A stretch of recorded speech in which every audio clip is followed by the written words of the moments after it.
Record in progress.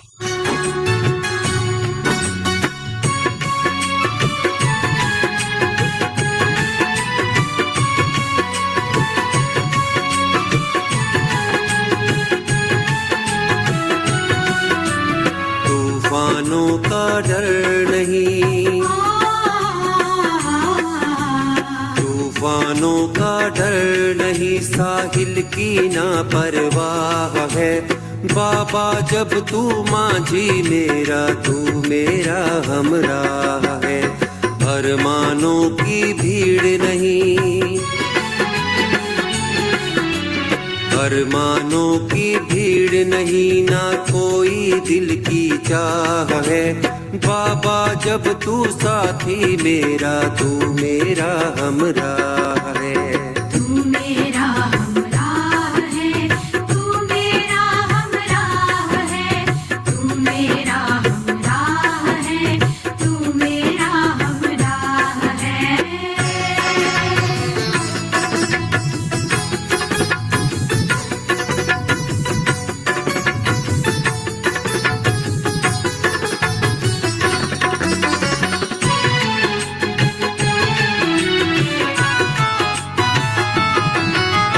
कल्प कल्प के बाद ओ बाबा संगम में तू आन मिला।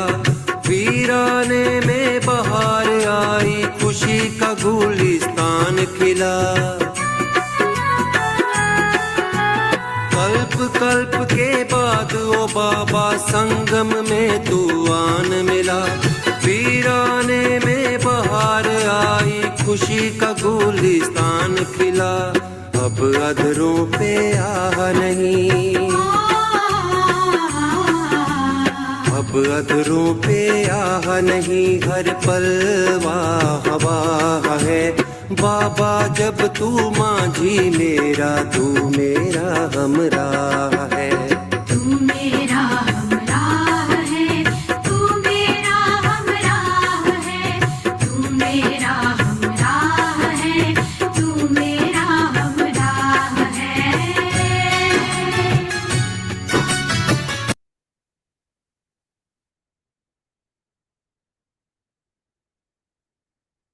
ओम शांति।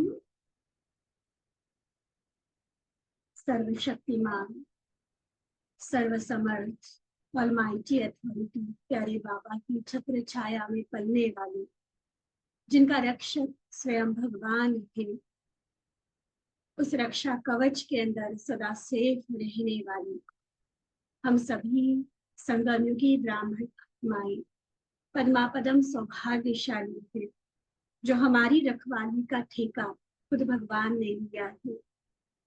शास्त्रों में एक बहुत सुंदर कहानी आती है बिल्ली के पुंगरों की। कहते कि जलती हुई आग में भट्टी में मटके सेकने के लिए रखा गया। रखने वाले को पता नहीं था कि उसमें से एक मटके के अंदर बिल्ली ने बच्चे दिए हुए।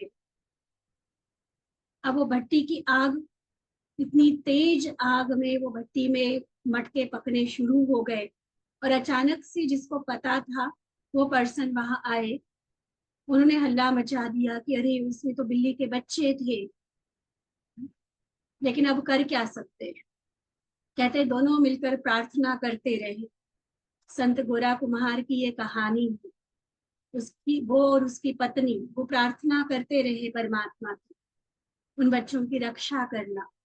और सचमुच जब भट्टी बंद करने के बाद जब सारे वो पके हुए मटके निकाले गए, तो बताते हैं कि वो सारे के सारे मटके सिवाय उस एक मटके के बहुत अच्छे से पक चुके थे, और वो एक मटका कच्चा था। और जब उस मटके को निकाला तो उसके अंदर वो बिल्ली के बच्चे खेल रहे थे। उन्होंने इतना धन्यवाद किया भगवान का। अब ये सारी कहानी किस पर बनी हुई है?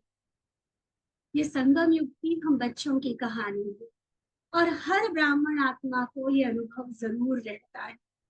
किस तरह से कोई छोटी बड़ी कोई भी नुकसान पहुंचाने वाली परिस्थिति आई, लेकिन हमारी लगन सच्ची थी, हम बाबा को समर्पित थे, सरेंडर बुद्धि होकर बैठे, तो किस तरह से बाबा ने मक्खन से बाल की तरह उस परिस्थिति से हमें पार किया। दुख का सेक तक नहीं आने दिया।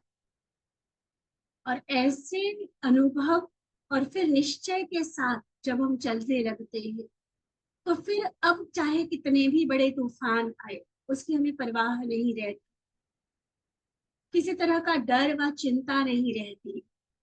समय प्रति समय यज्ञ में ऐसे कई पेपर आए, कई तरह के विघ्न आए, कई बार विरोधी लोगों ने, एंटी पार्टी ने सामना किया, कई बार यज्ञ के अंदर में ही बच्चों का कुछ न कुछ संस्कारों का टकराव चला, और कई बार प्रकृति ने भी बहुत अच्छे से पेपर्स लिए, लेकिन निश्चय बुद्धि बच्चे सदा अचल अड़ोल रहे।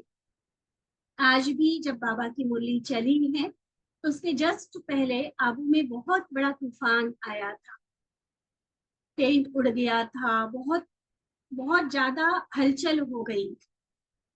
तो विशेष रूप से बाबा की इस मुरली में बाबा ने संपन्न आत्मा की निशानी अचल अड़ोल बताई।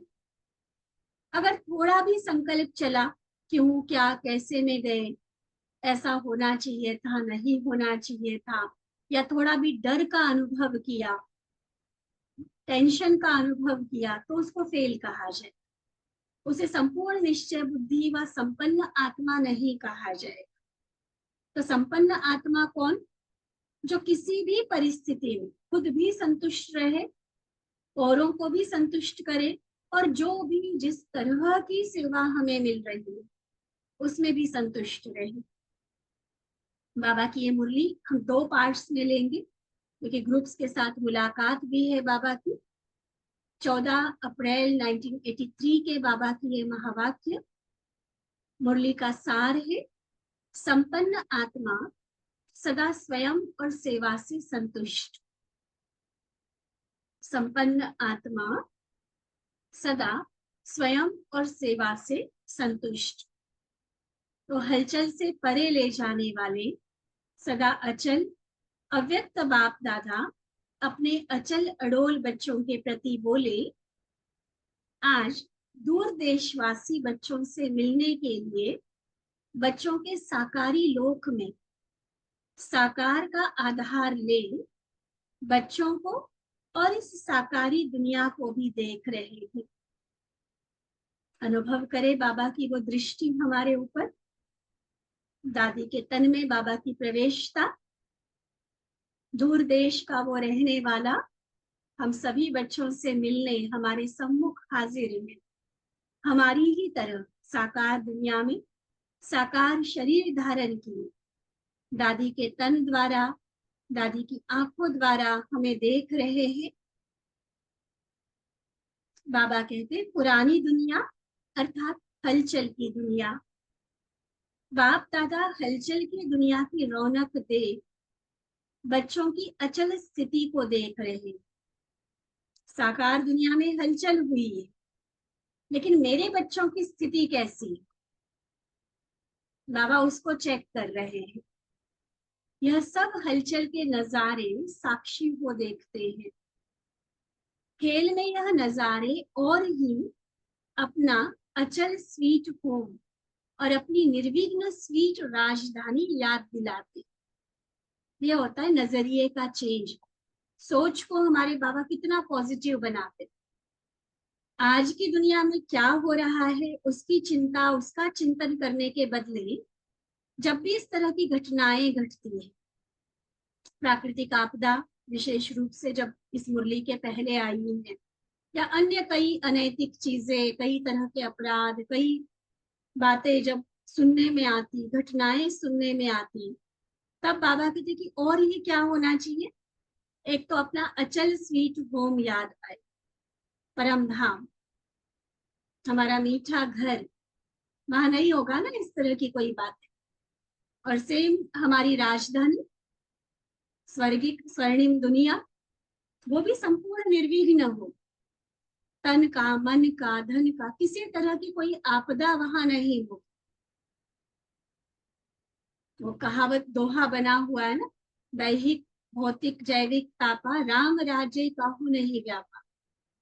हमारे राम राज्य में, हमारी स्वीट राजधानी में इस तरह का कोई आपदा, कोई विघ्न नहीं होगा। तो वो याद आना चाहिए। भले देख रहे हैं आज की दुनिया में, लेकिन अपना घर और अपना राज्य याद आए तो स्मृति आती है कि हमारा घर, हमारा राज्य क्या था और अब भी क्या राज्य आने वाला है, और हम घर जाने वाले हैं। आज बाप दादा यह दृश्य देख देख रूरहान कर रहे थे। यह सब हलचल की दुनिया में रहे, यह दृश्य देखना कब तक। ब्रह्मा बाप को बच्चों का यह थोड़ा बहुत सहन करने का दृश्य देख दिल में क्या आता कि ब्रह्मा का तो माँ का पार्ट है ना।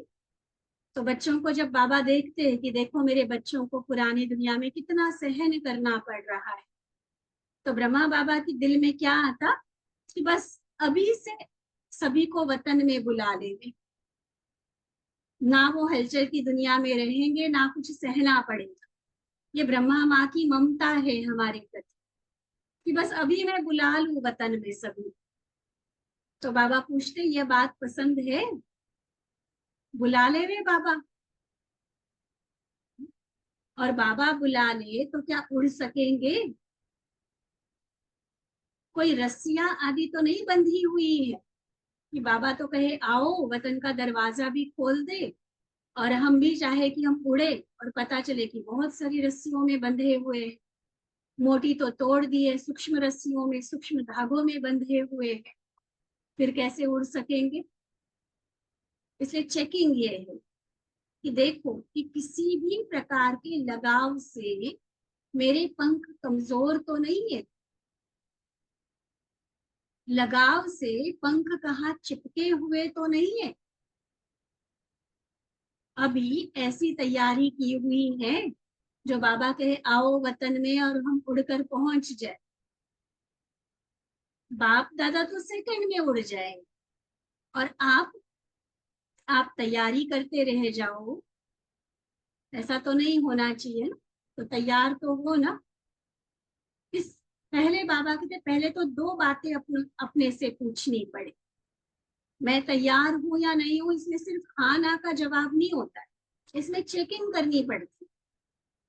जैसे बाबा ने कहा रस्सियां बंधी हुई है, पंख चिपके हुए हैं तो नहीं उड़ पा रही, तो क्या चेक करो, ध्यान से सुनना भी और नोट करना चाहे नोट भी करें। दो बातें विशेष रूप से अपने से पूछनी पड़े। पहला, एक तो संपूर्ण स्वतंत्र आत्मा है, मैं संपूर्ण स्वतंत्र आत्मा हूं। पूछो अपने आप से, अपने पुरुषार्थ की रफ्तार से अपने आप से संतुष्ट है? अब सच में ईमानदारी से, सच्चाई से, ऑनेस्टी से अगर हम जवाब दें तो मेजॉरिटी का जवाब क्या होता है कि जो मेरे पुरुषार्थ की रफ्तार चल रही है, जो कुछ हम कर रहे हैं, संतुष्ट है या और कर सकते हैं, नहीं कर रहे, इसलिए कहीं ना कहीं खुद के लिए भी असंतुष्टता का भाव है। चेक करो अपनी संतुष्टता के साथ साथ श्रेष्ठ स्थिति का सर्व संपर्क वाली आत्माओं से संतुष्टता का रेस्पॉन्ड मिलता है। एक तो मैं खुद से संतुष्ट हूँ, वो कई मियाँ मिट्ठू वाले भी हो सकते हैं ना कि मैं ही मैं हूँ, जैसे खुद को 16 कला संपूर्ण मान के चले। लेकिन इसलिए बाबा ने दूसरा पॉइंट भी साथ में जोड़ा कि मेरी श्रेष्ठ स्थिति है, मेरा श्रेष्ठ पुरुषार्थ है, इसके प्रति मैं खुद भी संतुष्ट हूँ। और क्या दूसरे भी मेरी उस स्थिति को देखते हुए संतुष्ट हैं? मेरी संपर्क वाली आत्मा, चाहे वो लौकिक हो, अलौकिक परिवार वाले हो, वो मेरी श्रेष्ठ स्थिति के उसके लिए क्या सर्टिफिकेट दे सकते, क्या वो संतुष्ट हैं? दूसरी बात, सेवा में स्वयं से संतुष्ट है। पहली बात क्या थी? अपने पुरुषार्थ जिसमें मैं खुद भी संतुष्ट हूँ और दूसरे भी मेरे से संतुष्ट। दूसरा, सेवा में यथार्थ शक्तिशाली विधि का रिटर्न, सिद्धि प्राप्त हो रही है। इसमें ना सच में बहुत अच्छे से खुद को चेक करने वाली बात। कुछ दिन पहले भी हम इस बात के लिए चर्चा कर रहे थे कि भगवान के इस बेहद विशाल यज्ञ में मेरा जो कंट्रीब्यूशन है वो कितना है। चलो बेहद विशाल यज्ञ की बात छोड़ो, सेंटर पर एक प्रोग्राम हो रहा है, उस प्रोग्राम की सफलता के लिए तन की शक्ति, मन की शक्ति, धन की शक्ति, आपसी सहयोग, जो भी एक दूसरे को मिलाना है, किसी को बुलाना है, कोई अपना अप्रोच यूज करना है, किसी अपनी कला योग्यता का प्रयोग करना है, तो सच में वो सिद्धि कितनी मुझे प्राप्त होती है, कितना योगदान है मेरा इन सेवाओं को सफल करने। अपने राज्य की वैरायटी प्रकार की आत्माओं को, जैसे राज्य अधिकारी, रॉयल फैमिली के अधिकारी, रॉयल प्रजा के अधिकारी, साधारण प्रजा के अधिकारी, सर्व प्रकार के आत्माओं को संख्या प्रमाण तैयार किया है। बहुत बड़ा हिसाब मांग रहा है बाबा आज। कहने को मैं बहुतों की सेवा कर रही हूँ, मुरलियां सुना रही हूँ, भाषण कर रही हूँ, ये धन की सेवा कर रहा हूँ, सेंटर खोल रहा हूँ, जो भी हम कर रहे, आज बाबा क्या हिसाब मांग रहे। अलग अलग कैटेगरीज है ना नई दुनिया में हमारी राजधानी, तो हर कैटेगरी की कितनी आत्माएं तैयार, वारिस कितने तैयार किए राजा बनने वाले, फिर रॉयल फैमिली के कितने तैयार किए, रॉयल प्रजा के कितने तैयार किए, साधारण प्रजा कितनी तैयार की। देखो, भले करावनहार बाप है, लेकिन निमित्त करनहार बच्चों को ही बनाते, और जो करनहार बनता है उसी अनुसार पद मिलता है। कई बार कई बच्चे बाबा की पॉइंट को ही बाबा पर यूज कर लेंगे, या बहनों के सामने रख देंगे कि बहन जी बाबा कराने वाला है ना, हम कहाँ कुछ करने वाले, इसलिए कुछ भी नहीं करते। करावनहार की बात बाबा ने अपने आप को निर्माण बनाने के लिए कही थी। किसी तरह की सेवा की बोझ या टेंशन महसूस ना हो, चिंता ना हो, इसलिए करावनहार का पॉइंट बोला है। करावनहार का मतलब ये नहीं कि हम कुछ ना करें और जो भी करना है बाबा ही कर लेगा, ऐसा नहीं है। करावनहार भले बाप है, लेकिन करनहार तो निमित्त बच्चों को बनना है ना। तभी तो कहावत है, जो करेगा सो पाएगा, नहीं तो सारा कुछ बाबा को ही मिल जाएगा। कर्म का फल प्रारब्ध मिलती है, इसलिए निमित्त कर्म बच्चों को ही करना है। संबंध में ब्रह्मा बाप के साथ साथ बच्चों को आना है ना। शिव बाबा तो परमधाम निवासी हो जाएगा, वो तो रिटायर्ड लाइफ जीलेगा परमधाम में वानप्रस्थ अवस्था, लेकिन पूरा कल्प सतयुग से लेकर कलयुग एंड तक संगम युग में भी ब्रह्मा बाबा के साथ, प्रथम विश्व महाराजन के साथ हमने ही पार्ट बजाना है ना। शिव बाबा तो न्यारा और प्यारा रहेगा, तो ब्रह्मा बाप के साथ आने के लिए मैंने ब्रह्मा बाप समान सेवा कितना की, उसमें कितना संतुष्ट, ये अपने आप को दे। तो ऐसी चेकिंग करके फिर बताओ कि तैयार हो।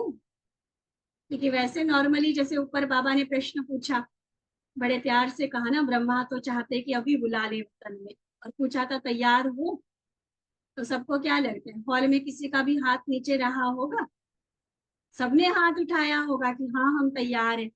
लेकिन अब तैयारी माना क्या, जैसे कई बार होता है ना मधुबन चलना, तो सब कहते हैं हाँ हाँ हमें चलना हमें चलना, फिर इसके लिए टिकट भी करानी पड़ेगी, बैग भी पैक करना पड़ेगा, रजिस्ट्रेशन भी करना पड़ेगा, और भी कई तरह की तैयारी करनी पड़ेगी। वो तैयारी के बिना वैसे ही कोई कहे कि हमें ले चलो हमें ले चलो, तो वैसे तो नहीं जा सकता ना कोई। तो परम धाम भी या वतन में भी बाबा तो ले जाने के लिए तैयार है, लेकिन क्या मेरी तैयारी पूरी हुई है। तो तैयारी में ये दोनों संतुष्टता की बातें बाबा ने कही, एक स्वयं के पुरुषार्थ के प्रति संतुष्टता, मेरी भी और दूसरों की, और दूसरा सेवा के प्रति मैं कितना संतुष्ट, क्योंकि कार्य को आधा तो नहीं छोड़ना है ना। और बिना संपन्नता के आत्मा कर्मातीत हो बाबा के साथ नहीं जा सकती। समान वाले ही साथ जाए। सिर्फ हाथ उठाने से बाबा कहे कि चलो ले चलता हूँ, नहीं, समान बने हो, संपन्न बने हो। जो काम बाबा ने सौंपा था, जिस कर्तव्य के लिए, जिस जिम्मेवारी के लिए बाबा ने हमें निमित्त बनाया था, क्या उसको पूरा किया या अधूरा छोड़ के जाए? जाना तो साथ है या पीछे पीछे आना है? शिव की बारात में तो नहीं आना है ना। तो अब बताओ, तैयार हो? तैयार हो? बच्चों की रग रग से बाबा वाकिफ है, पता है बाबा बच्चों को। वैसे पूछने में सारों के हाथ खड़े थे, अब क्या लग रहा होगा? है ऐसी तैयारी? या सोच रहे हो कि छू मंत्र का कुछ खेल हो जाए, बाबा कोई जादू की छड़ी घुमा दे और हम तैयार हो जाए? नहीं, बाबा की तो यह शिव मंत्र ही छू मंत्र है। सारे विघ्न काटने का, सभी संस्कारों को बदलने का, खुद को संपन्न बनाने का अगर कोई मंत्र है तो शिव मंत्र, जो बाबा ने हमें ज्ञान दिया, श्रीमत दिया। और वह तो मिला हुआ है ना। ब्रह्मा बाप को बहुत होना था कि बच्चों को कोई तकलीफ न हुई हो, फिर बाबा वर्तमान में आ गए। जिस तरह की आपदा आई थी, उसके बाद बाबा की जो रूरिहान चली कि बच्चों को कोई तकलीफ न हुई, तो बाबा पूछते कि तकलीफ हुई या मनोरंजन हुआ? तो बताया ना, जैसे आज बहुत बारिश होने के कारण, वर्षा होने के कारण टेंट आदि सब गिर गए। तो बाबा पूछते, टेंट हिला या दिल भी हिली? दिल तो मजबूत है ना, क्या होगा, कैसे जाएंगे, यह हलचल तो नहीं हुई? कुछ तो नई चीज भी देखो ना।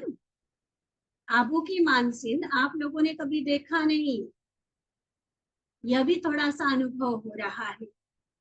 पहाड़ों की बारिश भी देखनी चाहिए ना। यह भी एक रमणीक दृश्य देखा। जल्दी भागने का संकल्प तो नहीं आता, यहाँ तो बारिश हो रही है, सारा प्रबंध भी नहीं है, चलो इससे तो अपने घर में ठीक है, भागो यहाँ से। ऐसा तो नहीं आ रहा संकल्प। देखो बाबा कितना पूरा खोद खोद के पूछ रहा है बच्चों, ताकि इसी हिसाब से बच्चों की स्थिति बच्चे खुद भी चेक कर सके, और जहां कमजोर अपने आप को लगता है, महसूस होता है बाबा की चेकिंग के आधार से, वहां पर खुद पर मेहनत कर सके। ये बाबा का प्यार भी है, बाबा का कंसर्न भी है, और आगे के लिए भी बाबा बच्चों को तैयार कर रहे हैं। चलो यह भी अच्छा है जो लास्ट दिन में तूफान आया है। कोई नई न्यूज तो जाकर सुनाएंगे ना, नया अनुभव सुनाएंगे ना कि ऐसे ऐसे तूफान आया, फिर हम ऐसे ऐसे भागे, बाबा ने, दादी ने हमारा ऐसा ध्यान रखा, कि क्या क्या देखा, जाकर सुनाएंगे ना, नया समाचार हो गया। सुनाने के समाचार में रमणीकता तो आएगी ना। वैसे तो सब अचल है, ये भी वरदान है बाबा का। अभी तो बहुत कुछ होना है, ये तो कुछ भी नहीं है। यह भी तत्वों के परिवर्तन की निशानियां हैं।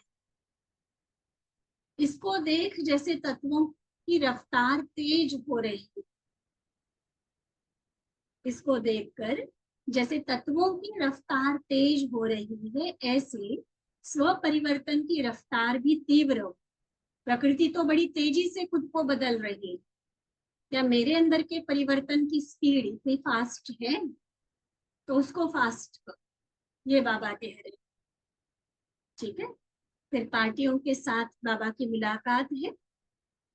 बाबा कहते, सदा साक्षीपन की स्थिति में स्थित रहते हुए ड्रामा के हर दृश्य को देखते हो। साक्षीपन की स्थिति सदा ड्रामा के अंदर हीरो पार्ट बजाने में सहयोगी होती है। अगर मैं साक्षी हूँ दूसरों के पार्ट के लिए, जीवन की परिस्थितियों के लिए, हर आई गई घटना के लिए, वहां मैं साक्षी हूँ, तो फिर मेरा फोकस होगा मेरे खुद के रोल, और मैं अपना बेस्ट परफॉर्मेंस दूँ। जो कर्तव्य, जो कर्म, जो पार्ट मुझे ड्रामा में मिला है, उसको मैं बेस्ट तरीके से बजाऊंगी, माना मैं हीरो बनूंगी। तो साक्षी और हीरो का संबंध है। अगर साक्षीपन नहीं तो हीरो पार्ट नहीं बजा सकते। हीरो पार्टधारी के बदले साधारण पार्टधारी बन जाते। साक्षीपन की स्टेज सदा ही डबल हीरो बनाती, माना एक हीरे समान बनाती है और दूसरा हीरो पार्टधारी बनाती है। साक्षीपन अर्थात देह से न्यारी, आत्मा मालिकपन की स्टेज पर स्थित रहे। देह से भी साक्षी, अगर देह में भी फंसे हुए हैं ना तो डर लगे, क्यों क्या कैसे की हलचल में आए, इसलिए देह से भी साक्षी। मालिक, इस देह से कर्म कराने वाली, करने वाली नहीं, कराने वाली, ऐसी साक्षी स्थिति सदा रहती है। साक्षी स्थिति सहज पुरुषार्थ का अनुभव कराती है। एक तो हीरो पार्टधारी बनाती है, हीरे समान बनाती है, सहज पुरुषार्थ का अनुभव कराती है। क्योंकि साक्षी स्थिति में किसी भी प्रकार का विघ्न या मुश्किलात आ नहीं सकती। यह है मूल अभ्यास, साक्षी बनना, देह से भी साक्षी। फिर दुनिया की जो भी परिस्थिति है, दूसरों का पार्ट है, कोई क्या कर रहा कोई नहीं कर रहा, उन सबसे साक्षी। साक्षी माना न्यारी, उसका असर मेरे मन की स्थिति पर नहीं आया। यही साक्षी स्थिति का पहला और लास्ट पार्ट है। क्योंकि लास्ट में जब चारों ओर की हलचल हो तो उस समय साक्षी स्थिति से ही विजयी हो। बताया ना, बाबा ने ऊपर इशारा दिया कि यह तो कुछ भी नहीं था जो वर्षा हुई, टेंट उड़े, आगे तो चलकर प्रकृति के भी विकराल रूप की आपदाएं आती जाए। तो उस समय भी अगर पास विद ऑनर होना है तो साक्षी स्थिति का अभ्यास ही काम आएगा, इसी से विजयी बनेंगे। इसलिए यही पाठ पक्का कर। अच्छा, फिर दूसरा ग्रुप बाबा के सामने है। बाबा पूछते, सदा अपने को संगम युगी श्रेष्ठ आत्माएं समझते हो? संगम युग श्रेष्ठ युग है, परिवर्तन युग है, आत्मा और परमात्मा के मिलन मेले का युग है। संगम युग की महिमा जानते हैं ना हम सभी। श्रेष्ठ युग, परिवर्तन युग, डायरेक्ट परमात्मा से मिलन का युग। ऐसे संगम युग की विशेषताओं को सोचो तो कितनी है। इन्हीं विशेषताओं की स्मृति में रहे समर्थ बनो। जैसी स्मृति वैसा स्वरूप स्वतः बन जाता है। तो सदा ज्ञान का मनन करते रहो। ठीक है, आगे की बाबा की मुरली हम नेक्स्ट क्लास में लेंगे। अच्छा, मीठे मीठे सिखिल हृदय बच्चों प्रति माता पिता बाप दादा का याद प्यार और नमस्ते। हम रूहानी बच्चों की रूहानी बाप दादा को दिल व जान सिक व प्रेम से नमस्ते नमस्ते नमस्ते। अच्छा, ओम शांति।